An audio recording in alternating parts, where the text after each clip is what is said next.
கல்பாக்கம் அடுத்த சதுரங்கப்பட்டினத்தில் தேசிய விவசாயிகள் தினம் குறித்த ராணியம்மாள் மெட்ரிகுலேஷன் பள்ளி மாணவ மாணவியர் பங்கேற்ற விழிப்புணர்வு பேரணி நடைபெற்றது. பள்ளியின் தாளாளர் அஸ்வின் ராமச்சந்திரன் ஆலோசனையின் பேரில் தலைமை ஆசிரியை சாந்தகுமாரி பேரணியை துவக்கி வைத்தார். நாடு முழுவதும் டிசம்பர் 23ஆம் தேதி தேசிய விவசாயிகள் தினம் கொண்டாடப்பட்டு வருகிறது.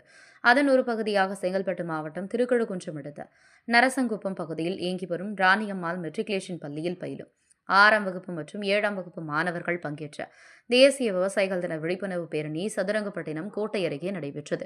இப்பேரணியை பள்ளியின் தாளாளர் அஸ்வின் ராமச்சந்திரன் ஆலோசனையின் பேரில் பள்ளியின் தலைமை ஆசிரியை சாந்தகுமாரி கொடியசைத்து துவக்கி வைத்தார்.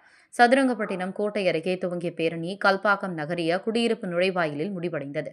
பேரணியில் விவசாயிகளின் பொருளாதார வாழ்வை உறுதி செய்யும் வகையில் விவசாயிகளின் விளைச்சலை அதிகரிக்க நவீன விவசாய தொழில்நுட்பத்தை பயன்படுத்தி மகசூல் அதிகப்படுத்துதல் குறித்தும் மாணவர்கள் விவசாயத்தின் முக்கியத்துவம் குறித்து தெரிந்து கொள்ள ஏதுவாக கைகளில் பதாகைகளை ஏந்தியவாறு சென்று பொதுமக்களுக்கு விழிப்புணர்வை ஏற்படுத்தினர். இப்பேரணியில் எஸ்ஆர்எம் பல்கலைக்கழக விவசாய கல்லூரி மாணவர்கள் இணைந்து பேரணி சென்றது குறிப்பிடத்தக்கது. பேரணியில் பள்ளியின் ஆசிரியர் பெருமக்கள் பலர் கலந்து கொண்டனர்.